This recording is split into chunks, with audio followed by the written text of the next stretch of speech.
A couple of years ago, I went back to my native village to attend my cousin's wedding. I hadn't been there in a long time, and even though the place was familiar, it always felt different whenever I returned after months or years away. Villages have a way of staying the same on the surface, while quietly changing underneath. Old houses look smaller, paths feel narrower, and people who once seemed larger than life suddenly look fragile and tired. The wedding celebrations were lively, as village weddings always are. There were lights strung up across open spaces, loud music echoing through the fields, and people everywhere, laughing, eating, talking, moving from one group to another. The function was being held about 2 kilometers away from our house. In a city, that distance would mean nothing. In a village, especially at night, it feels much longer. After dinner, the food-heavy kind that leaves you sleepy and slow, I started feeling extremely tired. My eyes burned, my head felt heavy, and all I wanted was to lie down somewhere quiet. I looked around for an empty room at the wedding location, but every space was either packed with people or already claimed. I walked back to my mom and told her I was feeling sleepy and wanted to go back home. She immediately told me not to go alone. It was already late, and village roads at night are not like city streets. There are long stretches with no lights, no people, and nothing but open land on either side. But I was stubborn and exhausted. I told her I would be fine, that it was just 2 kilometers, and that I didn't want to waste my energy sitting there half asleep. After some hesitation, she let me go, though I could tell she wasn't comfortable with it. It was around 11 at night when I started walking. The sky was clear, and it was a full moon night. The moonlight spread across the village paths, giving everything a pale silver glow. In some ways, it made the surroundings beautiful. In other ways, it made the shadows deeper and stranger. I put my earphones in and started walking, trying to distract myself with music so I wouldn't overthink the darkness around me. The road was quiet, too quiet.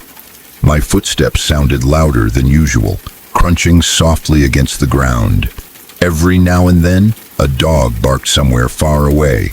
Fields stretched out on both sides, and the outlines of trees stood still against the moonlit sky. I kept walking, telling myself it was nothing, that I had walked these roads before during the day hundreds of times. Eventually, I reached my house. The relief I felt was immediate. I didn't even bother going inside properly. Instead, I went straight up to the terrace. In villages, terraces are often used for sleeping at night, especially in warm weather. The air feels cooler, and the open sky somehow makes sleep come easier. There was already a charpet on the terrace. I grabbed a pillow and a bedsheet, spread them out, and lay down. At first, everything felt calm. The night breeze brushed against my face, and the moon hung bright above me. I even started singing softly to myself, partly to relax and partly to push away a strange uneasiness I couldn't quite explain. That's when I noticed how silent everything really was. No voices, no movement, and no signs of anyone else being awake nearby. The realization made a small knot form in my chest. I looked up at the sky again, at the moon staring back down at me, and suddenly that calm feeling disappeared. A sense of fear crept in, unexpected and uncomfortable. I had no reason to be scared, yet my body reacted as if something was wrong. I tried to sleep anyway, telling myself I was just overthinking things. Then I heard a voice. It came from the side terrace of the neighboring house. At first, I wasn't sure if I had imagined it. Then it came again, clearer this time. Satyam, Satyam. My heart skipped a beat. It was the voice of an old woman calling my name. She sounded very old, maybe over 80. The fact that she knew my name instantly unsettled me. I sat up, my pulse racing, and looked toward the neighboring terrace. I stood up and went closer, peering into the dim light. She was standing there, looking directly at me. I gathered some courage and asked her why she was calling me. I was surprised not only by the way she noticed me so easily in the dark, but also by how calm she seemed. She started talking to me like she had known me for years. She spoke about my father's childhood, about things that had happened long before I was born. She mentioned small details that sounded oddly specific. I listened and replied, sharing bits about myself, unsure of what else to do.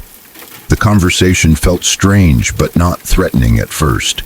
Then everything changed. In the middle of our conversation, she suddenly stopped talking and stared at me. Not just a glance, a hard, unblinking stare. Her eyes didn't move, her face didn't change. It felt like she was looking straight through me rather than at me. Fear shot through my body. My chest tightened, and for a moment, I thought my heart might actually stop. To distract both myself and her, I pulled out my phone and pretended everything was normal, scrolling aimlessly and showing her the screen, as if that somehow made the situation safer.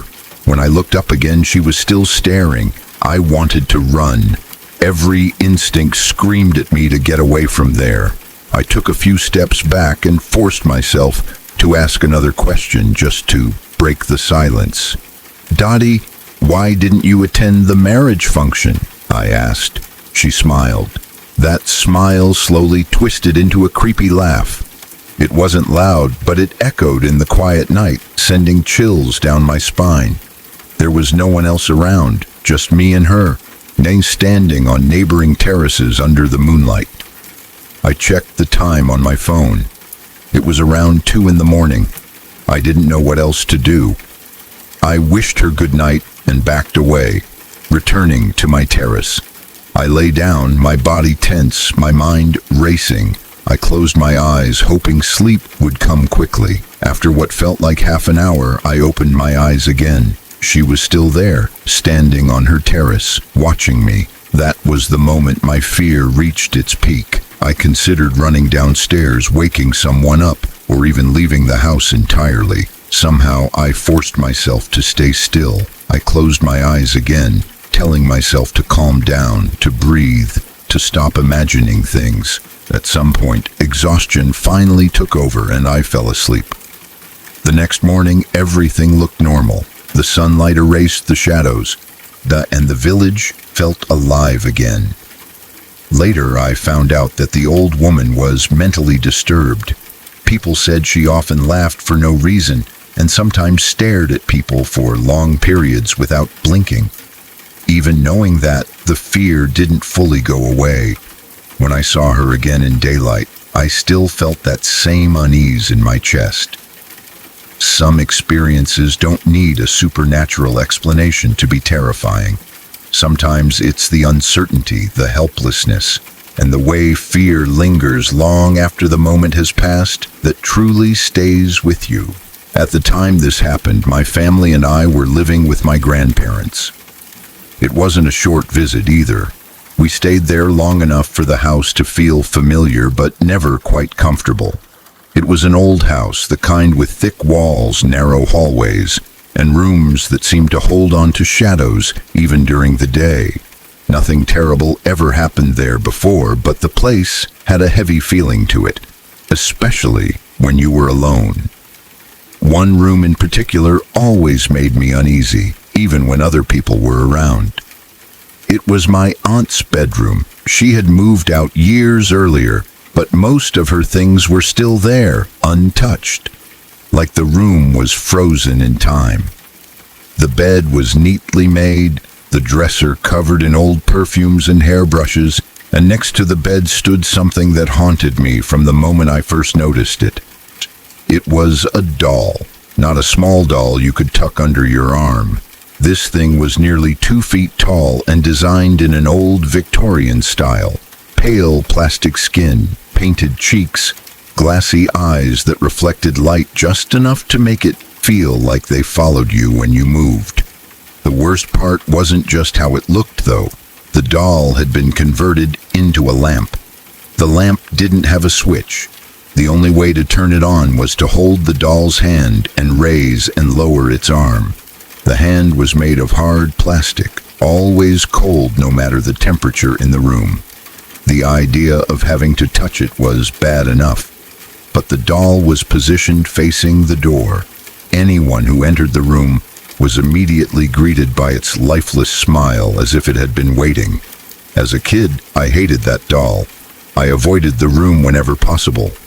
If I absolutely had to go inside, I kept my eyes low and moved quickly, never letting myself look directly at it.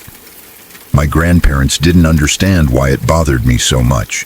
To them, it was just an old decoration, a strange lamp from a different time. To me, it felt wrong in a way I couldn't explain. One afternoon, I found myself home alone. My grandparents were out running errands, and the house was completely quiet. It was mid-afternoon, sunlight filtering through the windows, and normally that would have made everything feel safer. But being alone in that house always made sounds seem louder, and rooms feel larger than they should. I was sitting in the living room when I realized I could use a blanket. I was feeling cold, and the couch blanket had disappeared. The only place I could think of was my aunt's closet. I stood there for a moment, weighing my options, hoping I would remember another place where one might be stored. I didn't. Eventually, I worked up the courage to go get it. I reminded myself of two important things. First, it was daylight. The room would already be bright, so I wouldn't need to turn the lamp on. Second, the closet was right next to the door. I wouldn't need to walk far into the room at all. I could slip in, grab the blanket, and leave in seconds. With that plan in mind, I approached the room. I opened the door and immediately stared down at the floor. I didn't want to see the doll. I stepped inside, turned my body around so my back was facing the room, and positioned myself directly in front of the closet. My movements were careful, quiet, and rushed all at once. I opened the closet door and bent down, reaching for the folded blankets on the bottom shelf. That's when I felt it. Something had changed. I didn't hear a sound. I didn't see anything yet, but the room felt different, warmer, brighter. The air felt charged, like static before a storm. The fine hairs on the back of my neck stood up all at once, a deep instinctive reaction that didn't need explanation. The light was on. I froze. Every muscle in my body locked up. My hand hovered inches above the blanket, fingers curled, unable to move. Time stretched in a way that's hard to describe. Seconds felt like minutes. My heart hammered so hard I was sure it would give me away to whatever had caused the light to turn on. I knew there was no logical explanation. No one else was home. The lamp couldn't turn on by itself. It required physical movement. Someone had to lift the doll's arm. Fear flooded through me, sharp and overwhelming. Every part of me screamed to run, to bolt out of the room without looking back. But another part of me, some cruel need for confirmation, forced me to turn around. I wish I hadn't. Slowly, I straightened up. My movements felt heavy, like I was underwater. I turned toward the door, lifting my head inch by inch. My eyes followed, drawn toward the nightstand. The doll was lit from below, casting long shadows across its face. Its arm was raised. The plastic hand was pointed directly at me. I don't remember screaming. I don't remember running. What I remember is the image burning itself into my mind with terrifying clarity. The dead-eyed smile, the rigid arm, the absolute certainty that I had not touched it. So I stumbled out of the room and slammed the door behind me, my whole body shaking. I didn't stop until I reached the living room, where I collapsed onto the couch, wrapping myself in the blanket I had somehow managed to grab without remembering it. I stayed there until my grandparents came home. I never told them what happened. I didn't know how. Even saying it out loud felt impossible, like it would make it more real. They wouldn't have believed me anyway. To them, the doll was just an old lamp. To me, it was something else entirely. Years have passed since then, but that moment has never left me. Even now, thinking about it makes my skin crawl. I can still see the way the light changed the room. I can still feel that instant of knowing something was wrong before my brain could catch up. I was 13 when that image burned itself into my memory, and no matter how much time passes, I know one thing for certain. That doll did not turn itself on. I am 15 years old now, but this happened recently enough that the fear still feels fresh when I think about it. I was born in Mexico and lived there most of my childhood, before immigrating to Canada when I was 13. Even after moving, Mexico never stopped feeling like home to me. I know the streets, the rhythms of daily life, the way neighborhoods feel at different times of day. I'm not a tourist, and I'm not unfamiliar with how things work there. At the time this happened, my family and I were back in Guadalajara for a short visit. We were staying at my grandparents' house, the same house I had lived in years earlier. The neighborhood was what I would call okay. Not rich, not extremely dangerous either. Just an ordinary area where families live their lives, kids play outside, and people recognize each other. That day felt normal. My mom and I were walking toward the park from my childhood, about a block away from the house. We were supposed to meet my dad and sister there so they could pick us up and take us to an extended family member's place. There was a roadblock near our house, which made it difficult for them to stop directly outside, so the plan made sense. As we walked, my mom remembered she needed to return a Tupperware container to one of our neighbors who were also family friends. She told me she would be just a minute and that I could keep walking toward the park. Neither of us thought twice about it. I knew the area well. I'd walked those streets countless times growing up. I would only be alone for a few minutes. I continued walking toward the park by myself. A short distance ahead, I noticed a man standing outside a truck, smoking. I didn't pay much attention to him at first. Seeing people leaning against their cars or trucks outside their houses is normal. I kept walking, focused on getting to the park. After a few seconds, something made me look back. The man was no longer outside the truck. He was inside it now, and the engine was running. The truck had started moving. Slowly, it was behind me. The moment I realized he was trailing me, fear hit me hard and fast. My heart started racing and my body felt tense all at once. I didn't want to turn around again or make it obvious that I was scared. I told myself to stay calm, to act normal. I kept walking at the same pace, pretending I hadn't noticed anything. But the truck got closer. I could hear it clearly now, rolling slowly along the street behind me. I sped up just a little, hoping maybe he'd pass me or turn off somewhere else. He matched my pace. That's when I knew this wasn't a coincidence. The truck pulled up next to me, right at my side. I could feel the presence of it without even looking. My fear spiked so intensely, it felt like my chest was tight, like I couldn't get enough air. I broke into a run. The moment I started running, he slammed the brakes, jumped out of the truck, and chased after me on foot. I could hear his footsteps behind me for a few seconds. Every instinct in my body was screaming danger. After a few meters, he stopped running, turned back, and got into the truck again. I didn't slow down. I ran as fast as I could toward the park, my legs burning, my thoughts scattered. All I could think about was getting somewhere public, somewhere visible, somewhere safe. When I reached the park, I went straight to a bench and sat down, trying to look normal even though my whole body was shaking. I kept my eyes forward, but I was watching everything through my peripheral vision. The truck didn't leave. He kept driving around the park, slowly circling it again and again. Each time he passed, my stomach dropped. I felt trapped, like prey being watched. I didn't know what to do.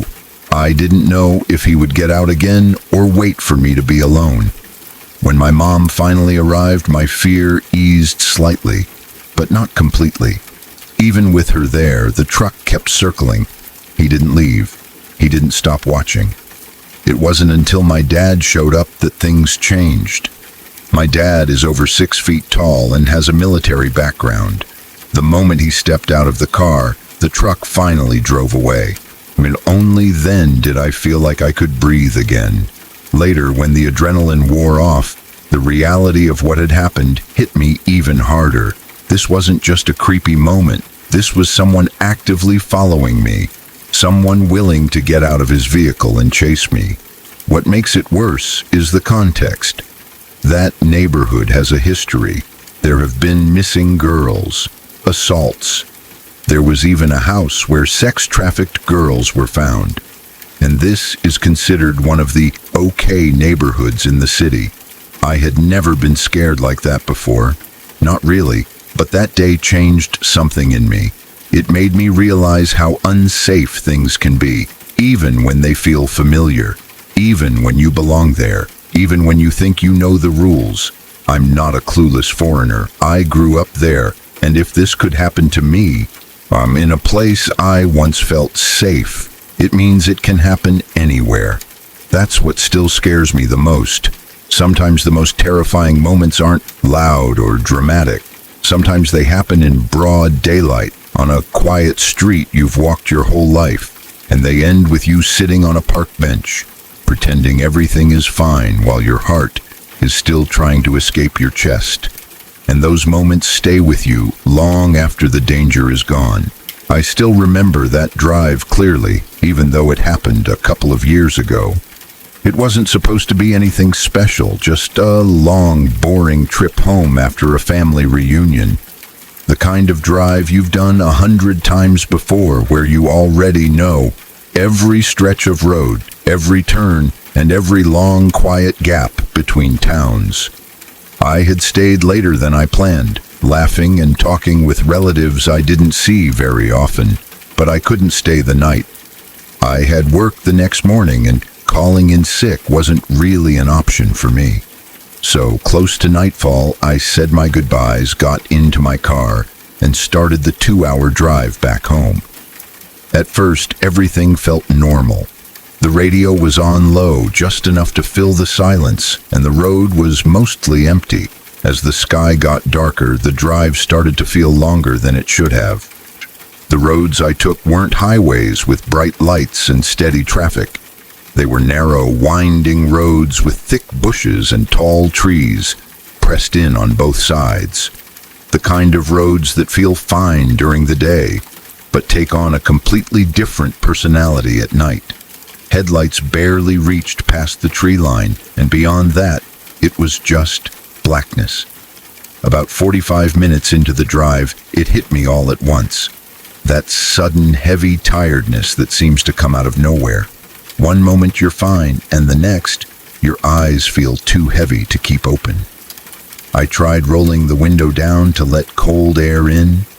I turned the radio up louder. I even slapped my own face lightly, telling myself to stay awake. But nothing helped.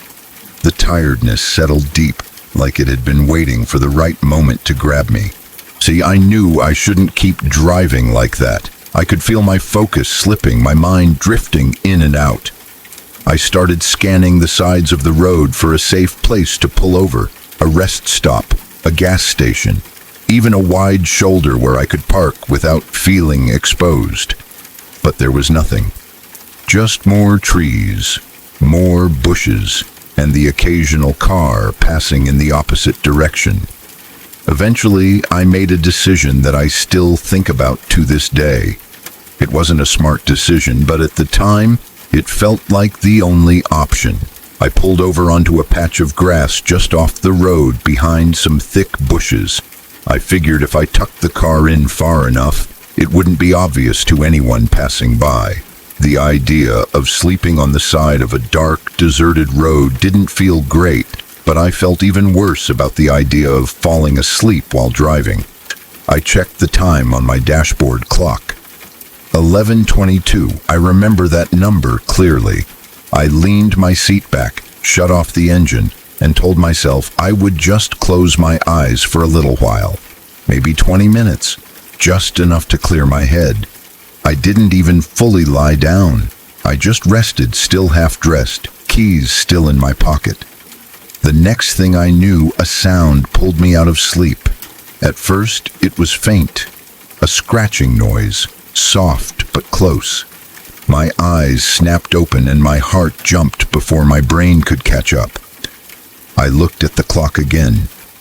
11:50, less than half an hour, had passed. The scratching stopped after a few seconds, and the silence returned. I sat there, listening, trying to decide if I had imagined it. My mind went to animals right away. A raccoon, maybe, or a stray dog, something curious about the car. I was still exhausted and the fear hadn't fully set in yet. I told myself it was nothing and closed my eyes again. I don't know how long I slept that time, but when the sound came back it was stronger, louder, more deliberate. I opened my eyes and checked the clock. 12:40, almost an hour had passed. The scratching didn't stop this time. It moved along the side of the car, slow and steady, like something was dragging its nails across the metal. That was when the fear really hit me. My heart started pounding so hard I could feel it in my ears. The idea of an animal didn't make sense anymore. Why would it come back after such a long gap, and why would it keep scratching like that?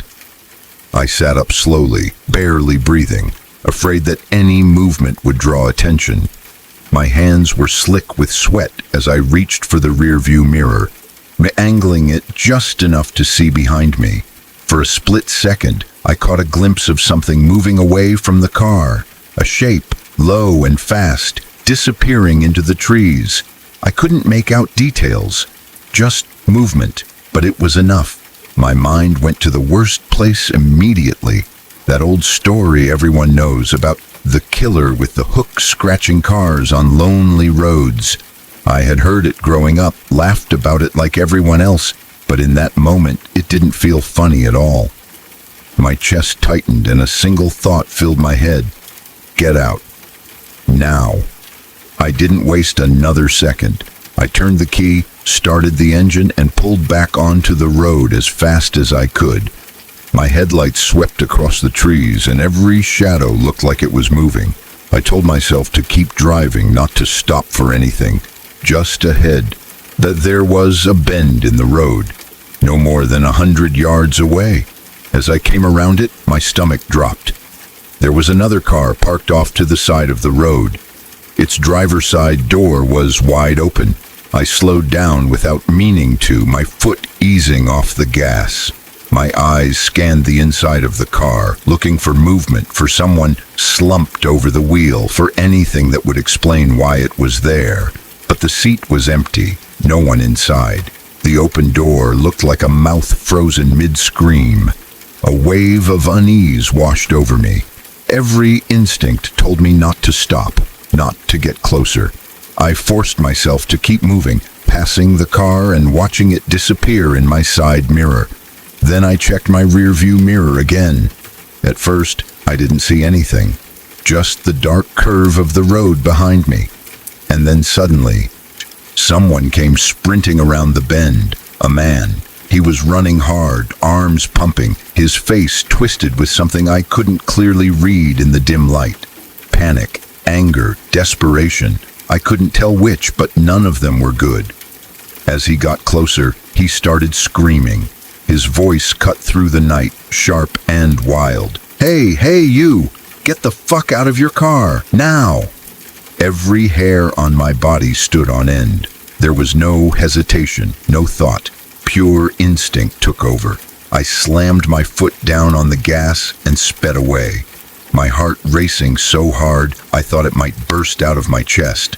I didn't look back again. I just drove. I don't know how fast I was going, and I didn't care. The road blurred beneath my headlights as I put as much distance between myself and that place as possible.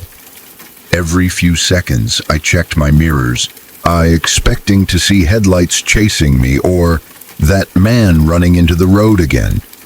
But there was nothing. Just darkness. Eventually, I reached a more familiar stretch of road, closer to home, where there were streetlights and signs of life. Only then did I start to slow down. My hands were shaking so badly I had trouble keeping the car straight. My mouth was dry and my throat hurt from breathing too fast. I made it home without stopping again. I locked the door behind me, turned on every light, and sat down on my bed, still wearing my jacket and shoes. I didn't sleep much that night. Every time I closed my eyes, I saw that open car door, that man running, heard his voice shouting at me in the dark. To this day, I don't know what was really going on out there. I don't know who that man was or why his car was abandoned with the door open. I don't know if the scratching on my car had anything to do with him, or if it really was just an animal and everything else was a horrible coincidence. But I know one thing for sure.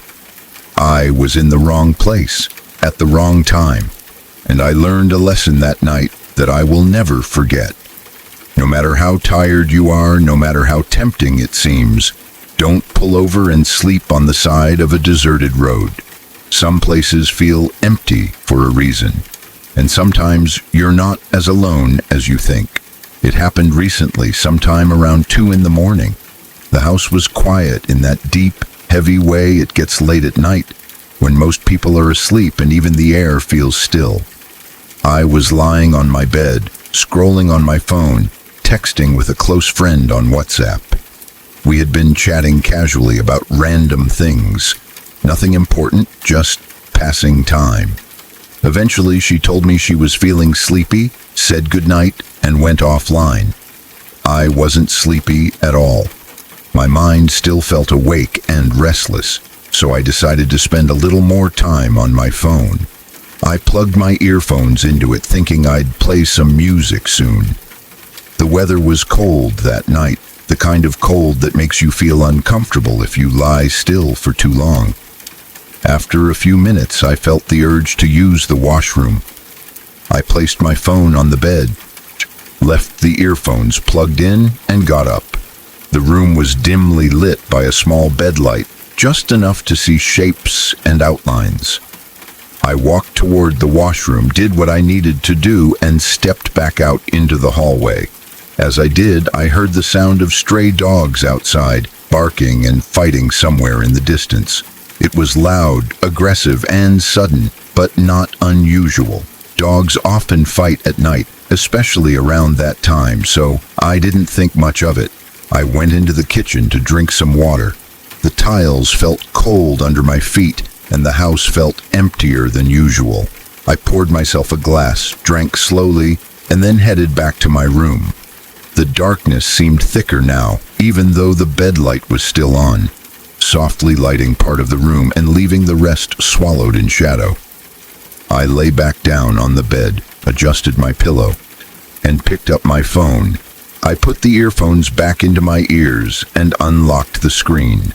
Instead of playing music right away, I opened Quora and started reading my feed, scrolling through posts mindlessly. I didn't realize at the time that I had forgotten to turn on any music at all. The room was silent except for the faint sounds of the night outside. A few minutes passed like this. I was relaxed, half focused on the screen, half lost in my thoughts. Then, without any warning, a loud sound exploded into my ears through the earphones. It sounded like someone crying, not a soft cry, not distant. It was loud, sudden, and extremely close, as if someone were screaming or wailing right inside my head. The sound was raw and terrifying. My entire body reacted instantly. I ripped the earphones out of my ears and threw my phone away from me onto the bed. My heart was pounding violently. I sat up, frozen, staring into the dim room. Everything around me looked normal. Nothing had moved, nothing had changed. Yet my skin was burning and sweat broke out across my forehead and back. My breathing became fast and shallow. I kept asking myself the same question over and over.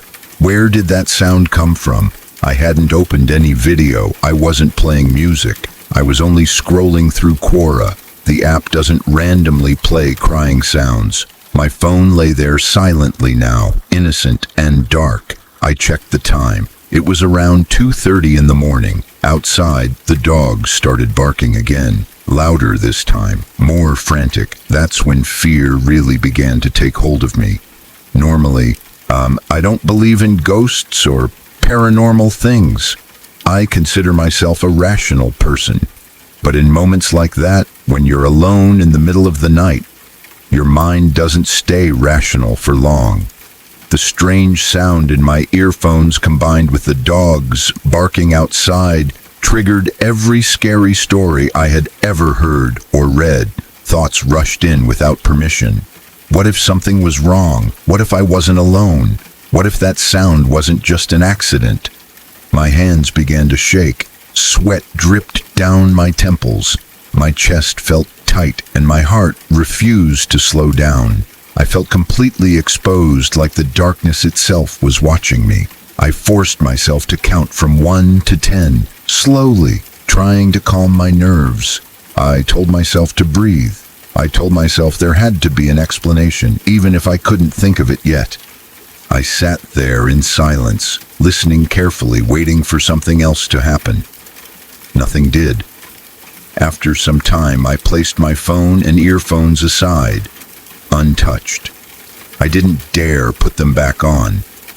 I lay down again, pulling the blanket up slightly, my eyes fixed on the shadows in the room. Eventually, exhaustion crept in, dulling my fear just enough for sleep to take over.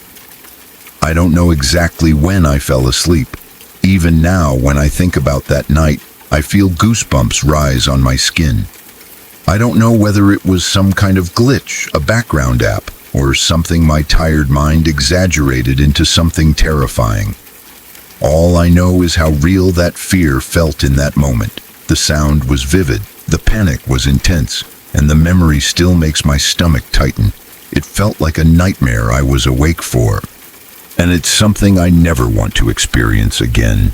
My house has always been a little strange compared to the others on the block. It sits farther back from the road than most, almost like it was built with hesitation, unsure if it really wanted to be part of the neighborhood. The layout is odd too.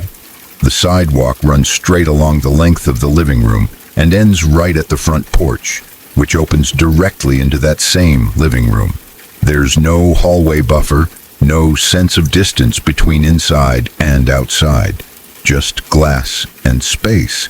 The living room has these large windows that don't open. They let in a lot of light during the day, which sounds nice, but at night they feel like a mistake. Anyone walking past can see straight inside. There are no curtains thick enough to make you forget that. When you sit on the couch, you're fully exposed, like you're on display. That week, the rest of my family was out of town on vacation. I had the house entirely to myself. At first, it felt freeing. No noise, no schedules, no one asking questions. I decided to enjoy it the way I thought adults were supposed to enjoy empty houses. I drank more than I should have. By the time the evening rolled around, I was properly smashed.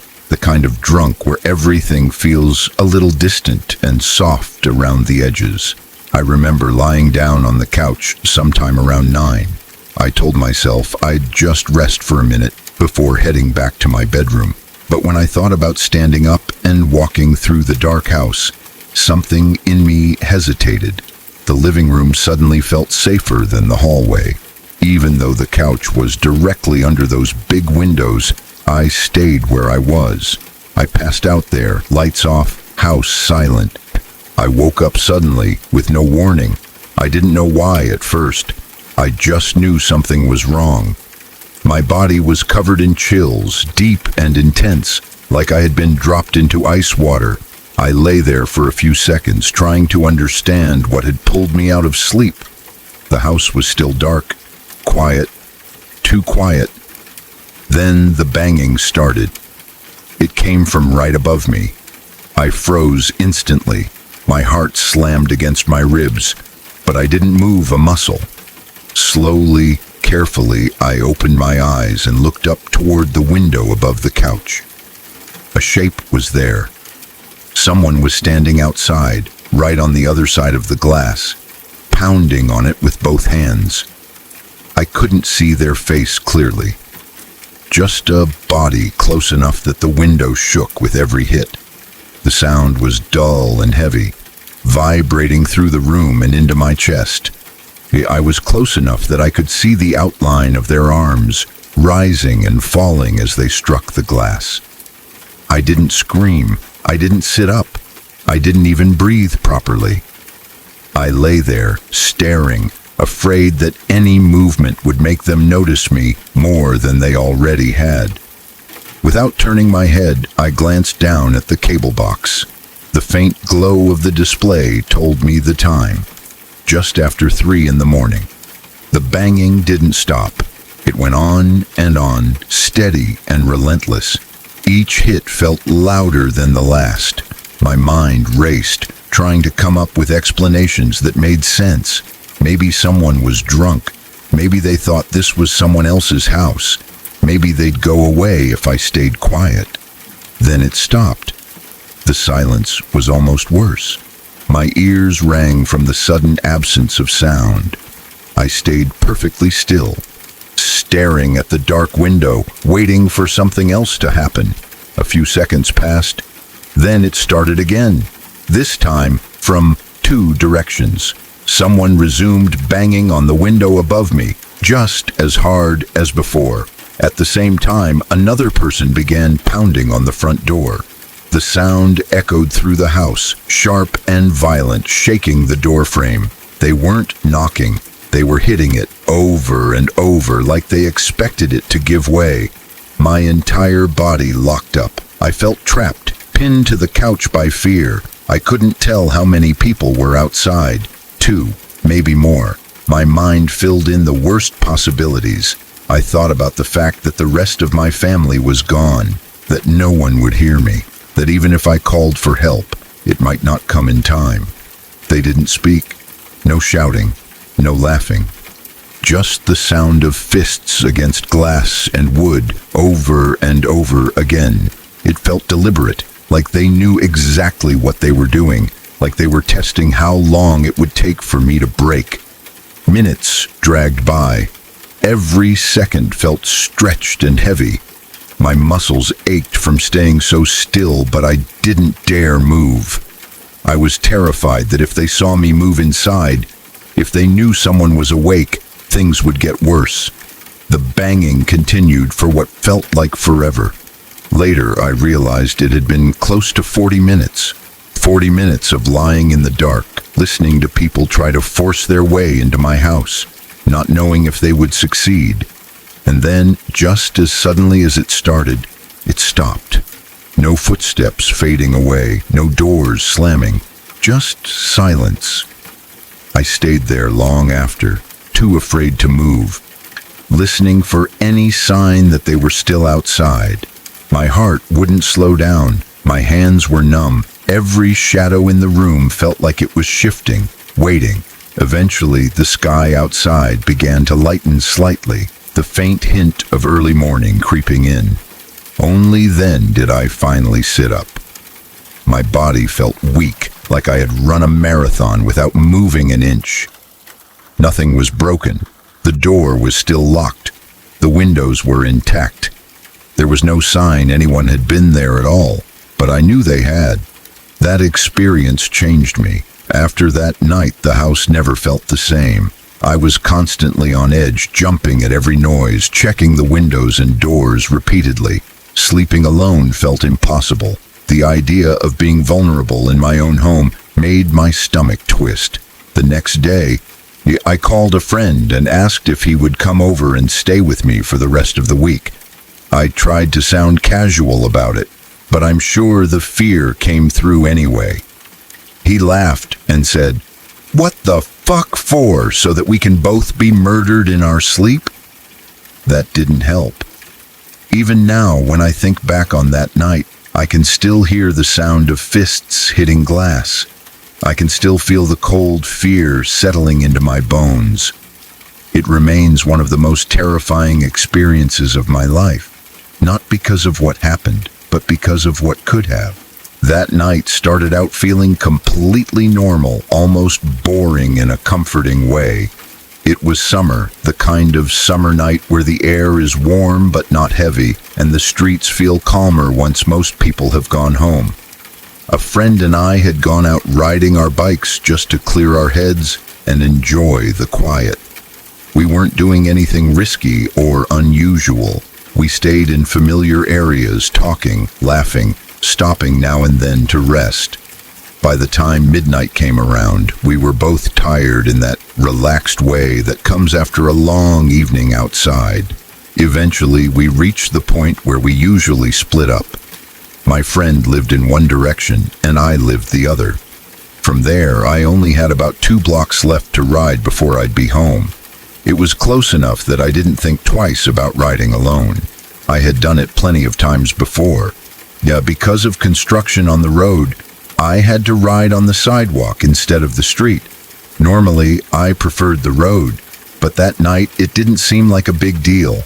The streets were nearly empty, no cars passing, no groups of people hanging around. Just quiet. The kind of quiet that feels peaceful when you're used to the city. As I got closer to my street, I noticed a man walking ahead of me on the sidewalk. He looked to be in his 40s, maybe a little older. He wasn't dressed nicely, but he didn't look homeless either. Just scruffy. The kind of person you wouldn't think twice about seeing downtown late at night. Still, the sidewalk was narrow, and I didn't want to startle him by suddenly riding past too close. When I was about 6 feet behind him, I did what I always did in situations like that. I spoke up calmly and said something like, "Hey, behind you," just to let him know I was there. I expected him to glance back, maybe nod, maybe step aside a bit. Instead, he turned around and stared at me with this intense, angry look that made my stomach drop. It wasn't confusion or surprise. It was pure anger, like I had personally offended him just by existing. His eyes locked onto mine for a second longer than felt normal, and something about the way he looked at me made my skin crawl. I didn't say anything else. I just kept riding. I turned onto my street, thinking that would be the end of it. But almost immediately, I heard him behind me. He started screaming, not muttering, not yelling casually. Full-on screaming at the top of his lungs.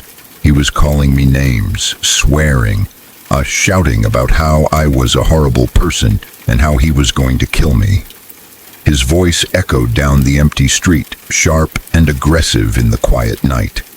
My heart started racing so hard I could feel it in my throat. I live right near the corner, and in that moment one thought cut through the panic. I didn't want him to know where I lived. If I turned straight into my place, he would see exactly where I stopped. So I made a split-second decision. I kept riding past my home and decided to loop around the block instead. At first, that felt like the smart move. I told myself he'd get tired or distracted and wander off. I pedaled faster, my legs burning, my breath coming quick and shallow. His shouting faded as I put distance between us, and for a brief moment, I felt a little relief. I completed the loop and slowly approached my street again, hoping the man would be gone. That was when the real fear set in. As I looked down my street, I saw him standing on my front stoop, not wandering nearby, not pacing, standing still right at my door, staring out at the street like he was waiting for something. Like he was waiting for me. My entire body went cold. It felt unreal, like my brain was refusing to process what my eyes were seeing. How did he know? How did he figure it out so fast? I hadn't stopped. I hadn't slowed down. And yet there he was, exactly where I lived. As I rode past again, he turned his head and looked directly at me. He didn't shout this time. He didn't move. He just watched me, completely silent. That somehow made it worse. I didn't stop. I didn't even slow down. I just kept riding. My hands shaking so badly I could barely keep the bike steady. I went straight back to my friend's place, knocking on the door harder than I ever had before. When they opened it and saw my face, they knew something was wrong. Immediately, I stayed there the rest of the night. I barely slept. Every sound outside made me jump. My mind kept replaying the image of him standing on my stoop, staring into the darkness like he owned the place. The next day, I tried to tell myself it was over, that maybe he had just wandered off after I left, that maybe I was overreacting. I texted my mom and told her what happened. She was concerned, but we decided not to call the police right away. At that point, all he had done was yell and scare me. There was no clear crime to report, but the unease didn't go away. For the next few days, I felt constantly on edge. I checked the street before leaving the house. I avoided riding my bike at night. I kept replaying the moment in my head, wondering how someone could figure out where I lived so quickly, so confidently. 2 days later, my bike was stolen from the alley behind my house. It might have been a coincidence. Bikes get stolen all the time in the city. I know that. But it happened so soon after that night that I couldn't shake the feeling that it was connected, that he had come back, that he had been watching. Looking back, what scares me the most is how normal he seemed at first. He didn't stand out. He didn't look obviously dangerous. He blended in perfectly with the area, with the kinds of people you expect to see downtown late at night. That's what made it so unsettling. If he had looked clearly threatening from the start, maybe I would have reacted differently. Maybe I would have crossed the street or turned around sooner, but he didn't. He looked normal. And that's what makes the memory stick with me even now.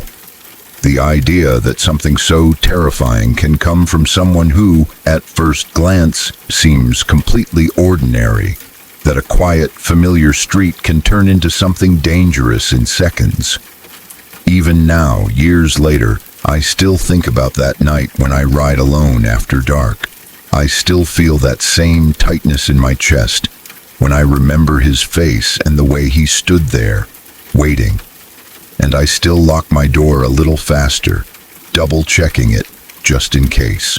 This happened a few years ago when I was in my early 20s, and even now I still think about it from time to time, especially when I hear stories that sound similar. At the time, I didn't know what to make of it. I still don't know for sure. All I know is that it left me with a deep, uncomfortable feeling that something was very wrong, even if I can't prove it. My boyfriend at the time, who is now my fiancé, and I were on holiday in Gran Canaria. It was meant to be a relaxing trip, a break from everyday life. The kind of holiday where you sleep in, walk around without a plan, and go out at night just to enjoy being somewhere different. We were happy, comfortable with each other, and felt safe together. One evening, we were out at a bar. It was busy but not overwhelming, the kind of place where tourists and locals mixed easily. We were having drinks, talking, laughing, just enjoying ourselves. After a while, a guy came over and started talking to us. He was from the same country as us, which immediately made him feel familiar and harmless. When you're abroad, that shared background creates a sense of trust without you even realizing it. He told us he was traveling alone and didn't know anyone there. He said he liked solo travel but was happy to finally meet people from home. He seemed friendly, relaxed, and easy to talk to. He wasn't pushy or strange at first. In fact, he came across as quite nice. We didn't see him talking to anyone else that night, which made his story seem believable. We spent some time drinking together, chatting about normal things. Nothing felt off. At some point, my boyfriend went to the toilet. I stayed at the table with the guy. I had already had a few drinks by then, enough to feel tipsy, but I was still very aware of myself. I knew what I was saying. I knew what was happening around me. I didn't feel out of control at all. While my boyfriend was gone, the guy bought me another drink. I didn't think much of it. It felt normal in the moment. I drank it. When my boyfriend came back, the guy started talking about a club he really liked and suggested we go there together. We didn't have any plans for the rest of the night, and it sounded fun, so we agreed. That's when things started to feel strange. When we arrived at the club, it was immediately clear that the guy knew the people working there very well. He greeted them like old friends. They seemed comfortable around him, familiar. At first, I didn't see that as a red flag. Some people just make friends easily, especially if they travel often. The club itself was loud and crowded, lights flashing, music vibrating through the floor. I started dancing, trying to enjoy the atmosphere, but very quickly, something felt wrong. I suddenly felt extremely drunk. Not slowly, not naturally, but all at once. My balance was off. My vision felt strange, like it was going in and out of focus. My body felt heavy, uncoordinated. I remember thinking that it didn't make sense. I hadn't drunk that much. As I tried to steady myself, I noticed people working in the club, staring at me. Not quick glances, long, focused stares. At the time, I tried to explain it away in my head. I told myself they were probably looking because I looked drunk, or because I was dancing badly, or because I was overthinking everything. I looked around for my boyfriend, wanting to be near him, but I couldn't see him. The guy had taken him to a different section of the club. That made me uncomfortable, but before I could do anything about it, the guy came back over to me. This time he had another drink in his hand. He handed it to me and told me to drink it. I told him I was okay and that I wanted water instead. He didn't accept that. He kept insisting. He told me to drink it, pushing the glass toward me. That was the moment when the feeling changed. Up until then, everything could be explained away. From that point on, my instincts started screaming. I felt watched, not just by him, but by the people working there too, who were still staring. The whole situation suddenly felt heavy and wrong in a way I couldn't explain. Before I could argue anymore, my boyfriend came back. He looked at me and immediately said he wanted to leave. He said he was tired and wanted to go back to the hotel. The guy tried to convince us to stay, but my boyfriend was firm. We left. What scares me the most is what I don't remember. My memory of the walk back to the hotel is completely blank. I have never lost memory from drinking before, not like that. I don't remember the streets. I don't remember talking. I don't remember how long it took. It's just gone. The next thing I clearly remember is being back at the hotel. I was more drunk than I had ever been in my life. I couldn't stand up properly. My legs wouldn't work. I couldn't even get my clothes off by myself to change into pajamas. I could barely speak. My words came out slow and broken, like my mouth and brain weren't connected anymore. At some point, I realized I needed to throw up. I spent about 30 minutes bent over the toilet trying to get whatever was in my system out. It felt endless. My body felt weak and strange, like it wasn't responding the way it should. Eventually, I went to bed. The next morning, I woke up with the worst hangover of my life. My head was pounding, my body ached. But more than that, my mind felt unsettled. I kept replaying the night in my head, trying to make sense of it. Maybe it was nothing. Maybe I just drank too much. Maybe my body reacted differently that night. That's what I tried to tell myself. But deep down, I didn't believe it. The sudden change in how drunk I felt, the memory loss, the insistence on me drinking more, the way the staff stared, The way the guy separated me from my boyfriend, none of it sat right with me. I'll never know for sure what happened that night. And that's the part that still bothers me. Because sometimes the scariest stories aren't the ones where you know exactly what went wrong. Sometimes they're the ones where you only realize, much later, how close you might have come to something much worse. This happened while I was deployed in Kosovo, during a period of my life where fear and exhaustion were already constant companions. Night missions were routine for us. We spent countless hours moving quietly through unfamiliar terrain, covering long distances in short amounts of time, always focused on reaching our extraction points before daylight. The most important rule was remaining unseen. We avoided villages, roads, and any sign of life whenever possible. Even a single mistake could put the entire team at risk. During those nights, we often saw strange things, shadows that looked like people until you focused on them. Animals moving through brush in ways that felt wrong, reflections that vanished the moment you tried to confirm them. Most of the time, these things had explanations. Fatigue, low light, stress. None of it stayed with you for long, until that one mission. On that night, our recon mission started like many others. We were dropped off in a remote area with instructions to observe whether shipments of mortar rounds and landmines were being moved through a specific route.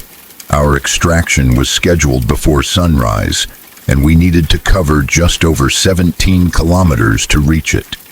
The terrain was manageable, not heavily overgrown, and our intelligence was solid. To make things easier, the moon was nearly full, lighting the ground enough that we could move efficiently without artificial light. Our team usually consisted of 4 men, but this time we had taken on 3 additional soldiers as a training opportunity. Even with the extra bodies, we stuck to proper formations. I was assigned rear security, a role that requires constant awareness. Watching behind the team, listening for anything out of place, making sure nothing follows us. The man directly ahead of me, who I'll call L, was someone I trusted completely. We worked well together and knew how to read each other without speaking. We moved about 10 kilometers without finding anything unusual. No signs of movement, no tracks, no evidence of weapons being transported. We regrouped briefly, checked our supplies, and started heading toward the extraction point. That path required us to go over a large hill and then through an area not far from a village, though still outside its boundaries. As rear security, I was the last to move. Just as I was about to step off, I heard something in the trees about 50 meters away. It wasn't loud, but it was distinct. A sound that didn't belong.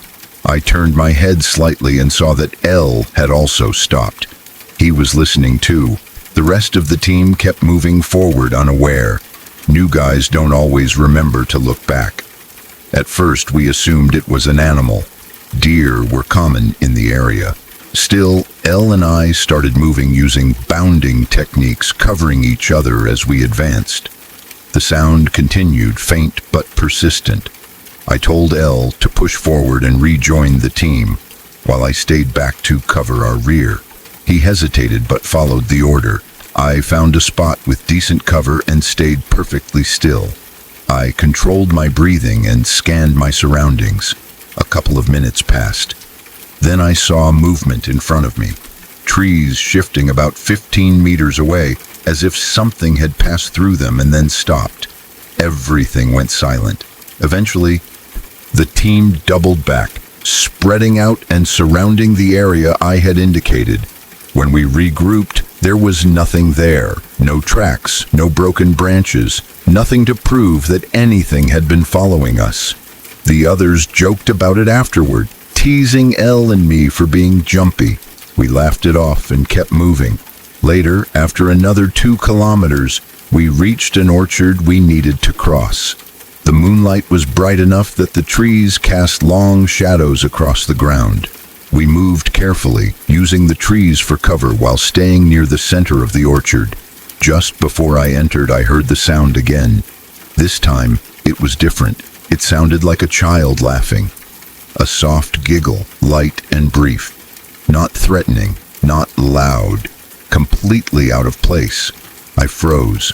My mind raced through possibilities, none of them making sense. There were no children out here. It was the middle of the night, far from any village. Wildlife doesn't sound like that. I wasn't imagining it. I knew the difference between a trick of the mind and something real. L was already ahead of me. He waited briefly, then moved on when I signaled I was okay. I crouched beside a tree, scanning the area. That's when the tree itself caught my attention. In the knots of the bark, I noticed something that looked like a face. At first, I thought it was just the shape of the wood, but as I focused, it changed. A little girl's face became clear. She looked directly at me, smiling. She raised a small hand and waved. Then she giggled again and disappeared. She didn't fade. She didn't run. She simply vanished back into the tree as if she had never been there. I was in shock. Every instinct told me to run, but training forced me to stay calm. I didn't say a word. I didn't report it. I convinced myself it had to be stress, exhaustion, imagination. I caught up to L and stayed silent until we reached extraction. 2 weeks later, I was assigned to provide security for a team of combat engineers working in a nearby area. My original team, including L, was scheduled to patrol the same region where the incident had happened. I felt relieved not to be going back. The engineers' mission involved locating a minefield near a village where children walked daily. Watching them neutralize those mines reminded me how fragile life out there really was. When I returned to base, I was thanked by my commander and sent back to my barracks. My room was empty when I arrived. I barely had time to remove my boots before the door opened and the rest of the team came in laughing loudly. L wasn't laughing.